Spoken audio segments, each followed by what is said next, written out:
ওকে, so এখন আমরা দেখবো হচ্ছে যা ব্রাঞ্চ সার্কিট অ্যানালাইসিস। তো এটা হচ্ছে একটা মানে ম্যান্ডেটরি জিনিস, মানে কম্পালসারি জিনিস, যেটা হচ্ছে আসবে, মানে আমার যেটা হচ্ছে যা গ্রুপ এ থাকবে, যেটা হচ্ছে আমার দিতেই হবে। তো ওইটা থেকে একটা আসবে। তো branch analysis, branch circuit analysis. তো এটার টপিকের নাম হচ্ছে ব্রাঞ্চ সার্কিট অ্যানালাইসিস। ওকে, ব্রাঞ্চ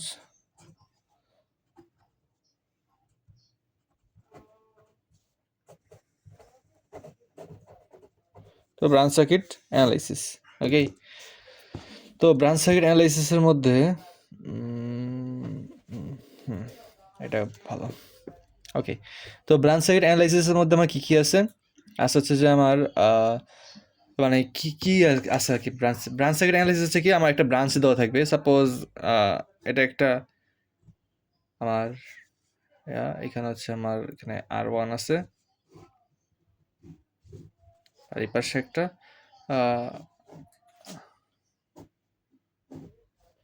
এরকম একটা সার্কিট দাও সাপোজ। তো এখানে একটা ব্রাঞ্চ, এখানে একটা ব্রাঞ্চ, এই দুইটা ব্রাঞ্চ আমার ক্রিয়েট হয়েছে।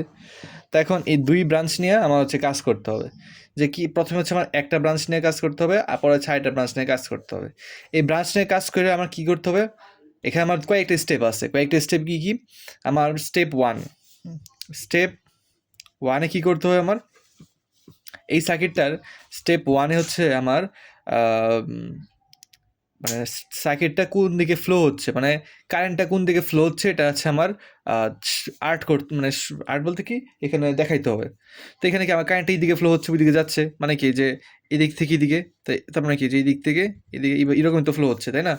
আর এটা কোন দিকে, এটা হচ্ছে এদিক থেকে এদিকে আসতেছে, তার মানে কি এদিকে যাচ্ছে, তার মানে কি এটা হচ্ছে এরকম একটু মেসি হয়ে গেছে, যাই হোক। তো মানে প্রথমটা বাদ, ওই এরকম। ওকে, সো এরকম এখন দেখতে একটু হয়তো বোঝা যাচ্ছে, যাই হোক। তো এরকম, আর এটা হচ্ছে কি এরকম। ওকে, বা জিনিসটাকে আমি চলে এরকমও দিতে পারি, এরকমও দিতে পারি, ডিপেন্ডস অন মি যেভাবে আমি আঁকবো। বাট কি দেখাইতে হবে যে দিক থেকে এরকম বা এই দিক থেকে এরকম, যেদিকে আমি আর ওটা দিই, বাট এরকমই তো, মানে এটা কি ক্লক ওয়াইজ, এটাও ক্লক ওয়াইজ, এটাও ক্লক ওয়াইজ আঁকছে। এটা কি আমি, এটা হচ্ছে অ্যান্টি ক্লক ওয়াইজ আঁকছি। ওকে, সো এইরকম আর কি, এটা দুইটা আর্ট করলাম, দুই পাশে দুইটা। আর কি যে আইটা কোন দিয়ে যাচ্ছে এটা দেখালাম, এই যে ফ্লো। এটা হচ্ছে কি জাস্ট আমার কি যে আইটা কোন দিয়ে যাবে, এটা হচ্ছে আমার আর্ট করতে হবে। স্টেপ টুতে কি আছে, স্টেপ টু হচ্ছে আমার প্লাস মাইনাস অ্যাড করা। আর এর মধ্যে রেখে দিলাম যে পোলারাইজ, কি জানি নাম ছিল, রেখে যে পোলারাটাইজ। তো এটাকে পোলারাটাইজ করবো। পোলারাটাইজ করা মানে কি যে প্লাস মাইনাস অ্যাড করা। তো এখানে হচ্ছে এটা তো প্লাস, এইদিকে মাইনাস দিকে বোঝা যাচ্ছে। এখানে কি, এটা হচ্ছে আর এর ক্ষেত্রে কি হয় আমার, এই যে থেকে একটা যা এখানে যে আর এর মধ্যে গেল, এটা কি প্লাসে যা টাচ করছে, মানে প্লাসটা যা এখানে টাচ করছে না, তাই এটা হবে আমার প্লাস। আর এই পাশটা হবে মাইনাস। সেম যায় এদিক থেকে এদিকে আসছে, এই ব্রাঞ্চ সার্কিটে এই থেকে এদিকে এসে এখানে আসলে, এখানে এসে এখানে টাচ করছে, তো এটা হবে প্লাস, এটা হবে মাইনাস। ওকে, সেম এটার ক্ষেত্রে কি, এটা তো প্লাস বোঝা যাচ্ছে, এটা মাইনাস। তো এটা যায় এখানে টাচ করছে, তার মানে কি এখানে এটা প্লাস, এটা মাইনাস। এটা যায় এখানে টাচ করছে, এটা প্লাস, এটা মাইনাস। সো এই হচ্ছে আমার পোলারাইজ করা। তারপর কি স্টেপ থ্রিতে এটা কি পোলারাইজ না, স্টেপ টুতে পোলারাটাইজ, যাই হোক বাংলা হয়তো ভুল করছি। স্টেপ থ্রিতে কি, স্টেপ থ্রিতে হচ্ছে যে আমার এই লুপে, এই ক্লোজ সার্কিটে আমার কে ভ্যালু ইউজ করবো, এই ক্লোজ সার্কিটে আমার কে ভ্যালু ইউজ করবো, হ্যাঁ কে ভ্যালু ইউজ করবো, ক্যাভিএল। স্টেপ থ্রিতে কে ভ্যালু ইউজ করবো দুইটা ক্লোজ সার্কিটে। এখন দুইটা ক্লোজ সার্কিটে কে ভ্যালু ইউজ করার পর আমি এখানে দুইটা ইকুয়েশন বের করবো। দেন কি স্টেপ ফোর কি, এই সার্কিটে, এই পুরো সার্কিটে আমার কি ক্যাসেল ইউজ করবো, ক্যাসেল ইউজ করে একটা ইকুয়েশন বের করবো। ওকে, স্টেপ ফাইভে কি, এই সবগুলো ইকুয়েশন মিলায়া, এই সবগুলো ইকুয়েশন আমার একসাথে কইরা আমার মানে এই সব এখানে দুইটা, এখানে একটা, মোট তিনটা ইকুয়েশন। এই তিনটা ইকুয়েশন থেকে আমার সমাধান বের করবো, সলভ করবো আর কি। এটা হচ্ছে আমার এই 5 স্টেপে আমার ব্রাঞ্চ সার্কিট অ্যানালাইসিস করতে হবে। আর কীভাবে করবো এটা আমি দেখাচ্ছি। একটা কোশ্চেন তুলি, এই পেজে তো আর ধরবে না জায়গা, তো অন্য একটা পেজ নেই।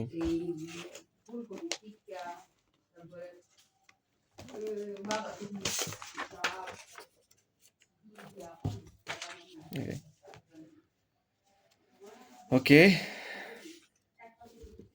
তো এখানে আমার একটা কোশ্চেন দেওয়া আছে। কোশ্চেনটা হচ্ছে যে আমার বইয়ের আমার 8.9 নাম্বার ম্যাথটা, এক্সাম্পল 8.9। তো এই এক্সাম্পলটা আমি করতেছি। ওকে, আরে আবার বাঁকা হয়ে গেছে গা। ঠিক আছে। ওকে, তো 8.9-এ কী আছে আমি একটু যদি দেখি, সার্কিটটা এইখানেই। ওকে, তো আমার 8.9 ম্যাথটা হচ্ছে 8.9 বইয়ের যেটা এক্সাম্পলে মানে করে দেওয়া যেগুলো এইগুলোর মধ্যে। তো 8.9 এটা হচ্ছে পেজ নাম্বার হচ্ছে PDF 306। তো অততে এখানে কী আছে আমার, যে এখানে একটা এই সার্কিট দেওয়া আছে। এই সার্কিটে কী দেওয়া আছে, E1 দেওয়া আছে, E2 দেওয়া আছে, R1 R2 আর R3 দেওয়া আছে। তো এগুলো দেওয়া আছে। আর কি দেওয়া আছে, আর কিছু দেওয়া না, এগুলো মানগুলো দেওয়া আছে সাথে। এখন আমরা কি স্টেপ 1। ওকে, তো স্টেপ 1-এ আমার ফার্স্ট কাজ কি, স্টেপ 1-এর কাজ হচ্ছে যে আমার যে কি বলে এটাকে, যে কোন দিকে কারেন্টটা ফ্লো হচ্ছে এটা আমার দেখানো। তো এই দিকে কোন দিকে কারেন্ট ফ্লো হচ্ছে, এটা হচ্ছে আমার যাচ্ছে হচ্ছে বইয়ে তো যে এরকম করে যাচ্ছে, ওর চারদিকে দেওয়া আছে। তো আমি এটাকে এইভাবে দেখালাম। তো কারেন্টটা ফ্লো হবে কী দিকে, উপর দিকে যাচ্ছে না, এটা প্লাস মানে কি, প্লাস মানে খুব ওই দিকে যাওয়া। তাই কারেন্টটা ফ্লো হচ্ছে এদিকে এইভাবে। আর এটা কি এইভাবে না, তো আমি দিলাম হচ্ছে যা এইভাবে দেখালাম, একটু রাউন্ড আকারে দিলাম, তাহলেও হয়। শেষ, এটা হচ্ছে স্টেপ 1, এখানেই শেষ। স্টেপ 2-তে কি আমার পোলারাইজ করতে হবে, পোলারাইজ করতে হবে। তো পোলারাইজ করা মানে কি, যে এই প্লাসটা যে দিদা শুরু দিতে আমি কারেন্ট দেওয়া শুরু করবো। তো শুরু করলাম যেখানে ঠিক ওইটা প্লাস, তো এটা প্লাস হবে, তো এর বিপরীতটা মাইনাস হবে। আবার যাওয়া শুরু করছি, এটা কি এদিকে একটু যাবে, ওই দিকে একটু যাবে, তাই না? তো ওই দিকেটা এইদিকেটা দেখি, তো এইদিকেটা কি, আমি কি শুধু এতটুকু লুপের মধ্যে কাজ করতেছি, এদিকে আসবে তাহলে। তো এইদিকে আসতেছে, এইখানে আবার টাচ করছে, তো এটা প্লাস, আবার এদিকে যা পরেরটা মাইনাস, সেম। অ্যান্ড এটা তো আবার এদিকে এসে এখানে কাজ শেষ। এই পাশেরটা কী হবে, এখানে প্লাস, তাহলে প্লাস যাচ্ছে এখানে ঠেকছে, এখানে তাহলে প্লাস যায়, এখানে এটা মাইনাস, আবার যায় এখানে ঠেকছে, এখানে প্লাস, এখানে মাইনাস। তো এই হচ্ছে আমার সার্কিট। অ্যান্ড এখানে কী করতে হবে আমার, স্টেপ 1 আর স্টেপ 2 শেষ। স্টেপ 3-তে কী করতে হবে আমার, এই লুপ সার্কিট, এই লুপে আর এই লুপে হচ্ছে আমার ক্যাভেল ইউজ করতে হবে। স্টেপ 3, আমি ঠিক স্টেপ 3-তে গেলাম। স্টেপ 3-তে কী করতে হবে, স্টেপ 3-তে হচ্ছে যে আমার ক্যাভেল ইউজ করতে হবে। ক্যাভেল কীভাবে ইউজ করবো, আমি ক্যাভেলের সূত্র জানি কি, ক্যাভেল আমি লিখতে হয় যে অ্যাপ্লাইং ক্যাভেল ইন লুপ 1, এটা লিখতে পারি। তো লুপ 1-কে আমি এটা ধরলাম, আর লুপ 2-কে এটা ধরলাম। তো লুপ 1-এ আমার ক্যাভেল যদি ইউজ করি, তাহলে ক্যাভেল আমার সূত্র কি, ক্যাভেলে কি, যে summation of V equal to 0 হবে, তাই না? তো summation of V equal to 0 হইলে এখানে কী হবে, অ্যাপ্লাইং ক্যাভেল ইন লুপ 1। তো ভি সামেশন অফ ভি বা যেটাই বলি 0 হবে। তো এখন কি ক্যাভেল ইউজ করার নিয়ম কী ছিল, এই যে আমি জি প্লাসটা ধরবো, এটা যদি প্লাস হয় তাহলে মানে এটা যদি ফার্স্টে ধরি তো সবগুলো ফার্স্টে ধরবো, এটা যদি সেকেন্ডে ধরি সবগুলো সেকেন্ডে ধরবো।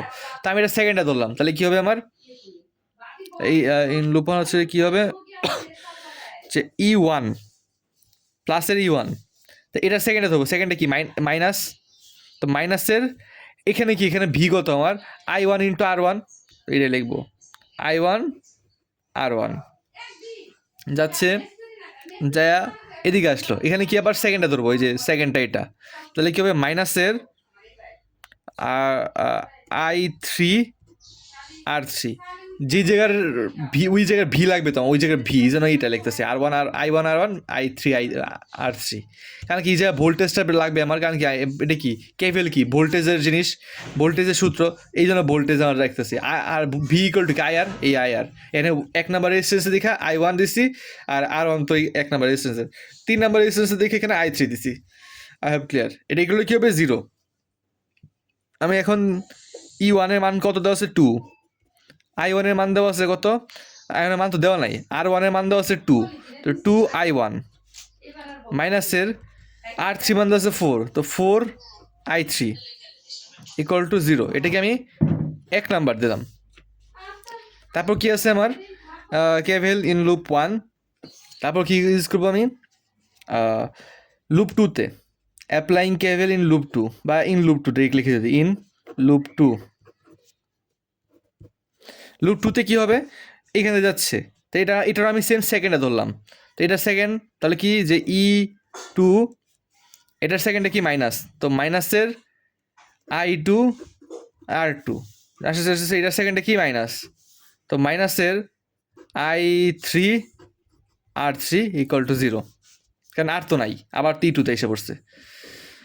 তাই টুর মান কত 6 ভোল্ট, 6 মাইনাসের টুর মান তো দেওয়া নাই, কিন্তু টুর মান দেওয়া আছে কি, এটা 1 ওম, তো শুধু I2, তারপর কি দেওয়া আছে মাইনাসের R3 মান 4 দেওয়া, তো 4 I3 ইকুয়াল টু 0, 2 নাম্বার দিলাম।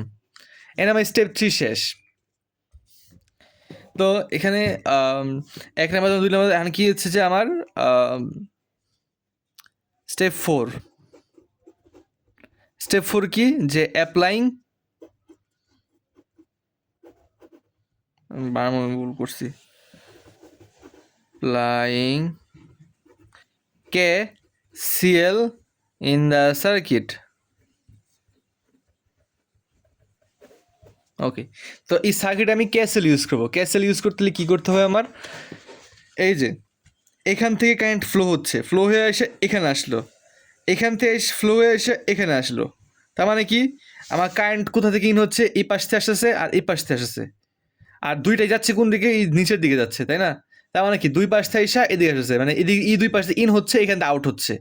তার মানে কি ক্যাসেলের আমার নিয়ম কি, ক্যাসেলের নিয়ম ছিল কি, যে I input equal to I output, তাই না? এটা ছিল ক্যাসেলের নিয়ম। তার মানে কি যতগুলো ইনপুট হবে ওই আউটপুটের মান ওটা ইনপুটগুলোর যোগফলের সমান হবে, তাই না? তো এখানে কি হয়েছে, যে ইন হয়েছে কি, এটা হচ্ছে I1, এটা হচ্ছে কি I2 আর I1 ইন হয়ে কি হলো, I3 দিয়ে বের হইলো, তাই না? এটাই তো, এই যে I1 I2 I3, তাহলে কী হবে আমার ইনপুটে কী কী আছে, ইনপুটে আছে I1 আর I2, তাহলে কি I1 প্লাসের I2 ইকুয়াল টু কী হবে, আউটপুটে কী আছে, এই যে দুই পাশ দিয়ে আসলো, এই জায়গায় আসলো, এই জায়গায় এসে কি এখান দিয়ে আউট হচ্ছে, মানে কি I3 হচ্ছে আউটপুট আমার, তো এই I3, এটা হচ্ছে আমার 3 নাম্বার সার্কিট, 3 নাম্বার ইকুয়েশন। এই 3টা ইকুয়েশন বের করছে, আমি 3টা ইকুয়েশন আমার সমাধান করবো। ওকে, তো এটা এখন আমি অন্য ইয়াতে দেখাচ্ছি, 3টা ইকুয়েশন আমি এখানে রাখলাম, এখানে আমি সমাধানটা দেখাই। ওকে,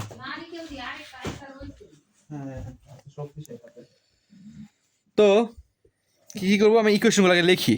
ইকুয়েশনগুলো কী কী ছিল, যে 2 মাইনাসের 2I1 মাইনাসের 4I3 ইকুয়াল টু 0, 6 মাইনাসের I2 মাইনাসের 4I3 ইকুয়াল টু 0, মানে কি I1 প্লাসের I2 equal to I3।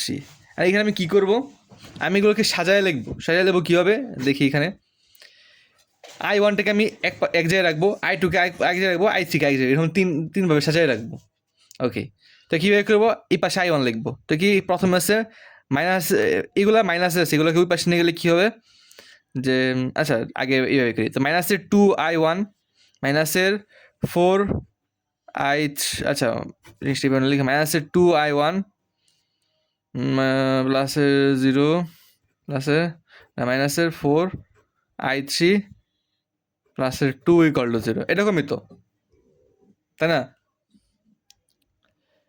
Direct সাজালে লিখলে হয়তো বুঝবা, ডিরেক্ট সাজালে এইভাবে বড় হয়ে যাবে, মানে এইভাবে হচ্ছে কি, যে আমার জায়গা কম, ডিরেক্ট লিখি আমি কী করছি, 2I1 আর 4I3 এই পাশে নিয়ে আসছি, তাহলে কি প্লাস হয়ে গেলো, আর 2 তো একা আছে, একাই থাকবে, পজিটিভ আগে, তো কী হচ্ছে 2I1 প্লাসের আমি 0 রাখবো, 0টা কি, যে I2 জায়গাতে কিছু নাই, I1 আর I3 আছে, তো এই জন্য এই জায়গাটা আমি ফাঁকা রাখবো, I3 কি 4I3 ইকুয়াল টু 2 কি, যে 2টা তো এই পাশে আসলো, এই দুটো দুই পাশে নিয়ে গেছি, যে এই পাশে নিয়ে আসছি, তো এই পাশে আসছে, আর এটা কি 2টা এই পাশে আসছে, এই পাশে আছে।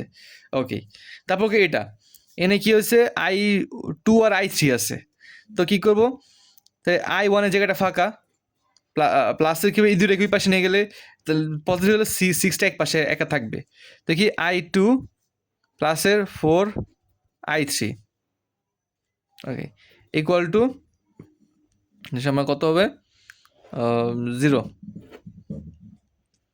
বলে, সরি 6টা তো একা রয়ে গেছিলো না, সরি 6, এরপর কী হবে, এটাকে আমি সুন্দর হলো I1 প্লাসের I2 মাইনাসের I3 ইকুয়াল টু 0।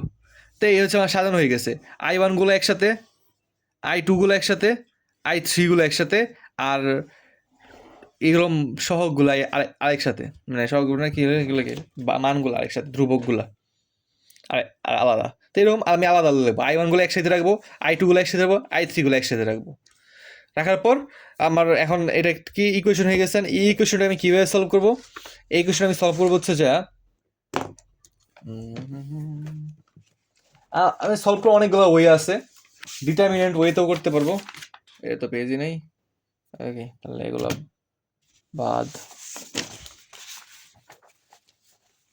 ওকে,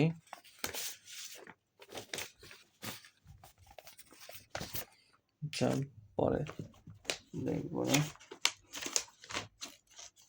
আদার পেজেস, একটা পেজ। ওকে, তার আমি কী করবো, ওই জিনিসটা আমি একটু উপরে রাখি, ছিল এই যেটা, এটা আমি উপরে রাখি। তো এটা হচ্ছে আমার কি I1 I2 আর I3 আমি আলাদা করে রাখছি। আর আমি কি নির্ণায়ক পদ্ধতি আমি সমাধান করবো। নির্ণায়ক পদ্ধতির সমাধান কীভাবে করবো, আমি নির্ণায়ক পদ্ধতির সমাধান কীভাবে বের করি, যে ডি লিখি, ডি লেখার পর কী করি, এই এটা কি যদি এক্স ধরি, তাহলে এক্সের যতগুলো সহগ আছে সব এক্স লিখি এক্সের জায়গায়। হ্যাঁ, তাহলে এখানে কী হবে 2 0 আর কী হবে 1, তারপর কি ওয়াইয়ের সবগুলো এখানে লিখবো 0 1 1, তারপর কি জেডের সবগুলো এখানে লিখবো 4 4 মাইনাসের 1। ওকে, এটা গেলো আমার ডি শেষ। অ্যান্ড ডি এর আমার মান বের করি, মান বের করলে কী বের করবো, যে 2 ধরলাম, তো 2 ধরলে কী হবে আমার মাইনাসের 1 মাইনাসের 5, 0 জন্য তো বাদ, তারপর কি 4 প্লাসের 4 ইন্টু 0 মাইনাসের 1, তো মাইনাসের 1। আচ্ছা, এটা কীভাবে করতেছি, এটা যদি না পারো তাহলে আমার হোয়াটসঅ্যাপ নক দিয়ে আমি আলাদা করে বুঝাই দেবো না, এই জিনিসটা নাই, ইন্টারের জিনিস তো পারার কথাই হোক, না পারলেও এটা ম্যাথের চাপ জিনিস, ম্যাথ করার সময় বুঝে দেবো না, ম্যাথের সময় যখন ম্যাথের ভিডিও যখন বানাবো তখন এইগুলো দেখাই দেবো না কীভাবে এটা বের করি। যাই হোক, এখন আমি তাড়াতাড়ি করতেছি, কারণ ভিডিও অনেক লেন্দি হয়ে গেলে পরে আমার আপলোড করতে অনেক টাইম লাগে। তো এখানে আমার কত হইলো 2 এটা কি 1 মাইনাসের 1 মাইনাসের 5 লিখলো মাইনাসের 6, সরি এটা কি মাইনাসের 1, সো মাইনাসের 4, এটা মাইনাসের 4 আর মাইনাসের 1, হ্যাঁ মাইনাসের 5, তো কী হলো এটা এখানে মাইনাসের 10 হইলো এখানে, আর এখানে কী হইলো মাইনাসের 4 হইলো, তাহলে কী হলো আমার আসলে হচ্ছে মাইনাসের 14। ওকে, তারপর কী বের করবো, আমি ডিএক্স বের করবো, ডিএক্স না, এখানে হচ্ছে কি এক্স যে আমি কী দিচ্ছি I1, সো ডি I1, তো ডি I1 ইকুয়াল টু কী হবে আমার এই এক্সের জায়গায়, এক্সের এই সহগগুলোর জায়গায় আমি কী বসবো, ওই ধ্রুবকগুলো বসাই দিব।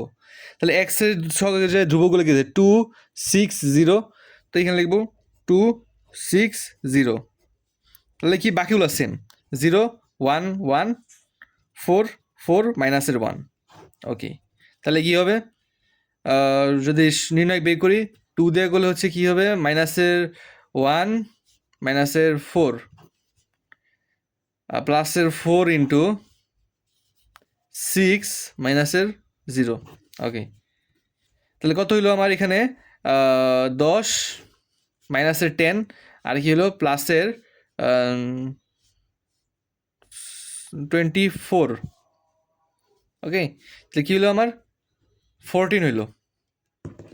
ওকে, তারপর কি ডি I2 ইকুয়াল টু কী হবে আমার, এখন এক্স যেরকম ছিল এরকম সেম রাখবো, যে এটা যেরকম এখানে যেরকম এখানে 2 0 1, এমনকি ওয়াইয়ের জায়গায় আমি কী করবো এই যে এইগুলো, এটা মানে যে সহগগুলো বসায় দিব, তাহলে কী হবে 2 6 0, আর বাকিগুলো সেম, বাকি কি জেড আছে জেড 4 4 মাইনাসের 1, এখানে বের করবো কি 2 আছে, তাহলে কী হলো মাইনাসের 6, ওকে বা এটা 0 হয়ে গেলো, তারপর কি প্লাসের 1 ইন্টু 8 মাইনাসে 24, এখানে আসবে হচ্ছে আমার মেবি মাইনাসে 28, 24 12 -12 এখানে, হ্যাঁ -28 হবে। ওকে, di3 ইকুয়াল টু কী হবে? এখন এক্স যেরকম ছিল এরকম থাকবেই, ওয়াইটা যেরকম ছিল এরকম থাকবে, মানে যে এখানে যে ডিতে যেমন ছিল এরকমই থাকবে, 0 1 1, আর কি জাস্ট জেডের জায়গায় কী বলছে ওই শখগুলো বলবে, শখগুলো কি 2 6 0 ইকুয়াল টু কী হবে? 2 দিতে গেলে হচ্ছে যে আমার 0 -6 আর প্লাসের 2 ইন্টু -1। ওকে, 6 দোকানে -12 -2, তাহলে কী হলো -14 হইলো। তো কি di1 i2 i3 করা হয়ে গেলো। এখন আমি ওই যে নির্ণায়ক পদ্ধতিতে যে সমাধান করে ওই নির্ণায়ক পদ্ধতিতে সমাধান করতেছে। এখন তাহলে কী হবে? i1 ইকুয়াল টু কী হবে? i1 ইকুয়াল টু হবে হচ্ছে যে di1 বাই d। তো di1 কি আমার 14, আর d কত? -14, তাহলে কী হলো -1 হইলো। i2 কী হবে? di2 by d equal to কী হবে? -28 by -14 equal to 2। i3 equal to কী হবে? di3 by d equal to কী আছে আমার? -14 বাই -14 ইকুয়াল টু কী হবে? শুধু 1। তাহলে কি i1 এর মান 1 -1, i2 মান 2, আর i3 মান i3 মান হচ্ছে যে শুধু 1, -1 to 1। এটা হচ্ছে আমার মান সবগুলোর। তো i1 এর মান পাইছি, i2 এর মান পাইছি, i3 এর মান পাইছি। এখান থেকে আমি তাহলে ওই R1 এ ভোল্টেজ বের করতে পারবো, R2 তে ভোল্টেজ বের করতে, R3 তে ভোল্টেজ বের করতে পারবো, সব করতে পারবো। তো এটা গেল হচ্ছে আমার ব্রাঞ্চ সার্কিট অ্যানালাইসিস। ওকে, তো এখানে আরও কিছু বের করতে বলতে পারে, যেমন ব্রাঞ্চ সার্কিট অ্যানালাইসিসে পরে হচ্ছে বিভিন্ন যখন আমার সবগুলোর তো জিনিস পাই গেছি, আই কত, আর কত, মানে আর করলে i1 কত, i2 কত, i3 কত, তো এখান থেকে সব পাই গেলে এখন আমি কী বের করতে পারবো? v1 v2 v3 ইজিলি বের করতে পারবো। তারপর আর কী কী বের করতে পারবো? আরও যা যা আছে সবই বের করতে পারবো। তো এই হচ্ছে আমার branch circuit analysis. Branch circuit analysis video এতটুকুই থাক। আর যদি কোনো কিছু প্রবলেম হয় তাহলে আবার আমাকে হোয়াটসঅ্যাপে নক দিও, আমি বুঝাই দেওয়ার ট্রাই করবো। ওকে, এই পেজটাই আমার কাছে, এই পাশের পেজ বাকি আছে।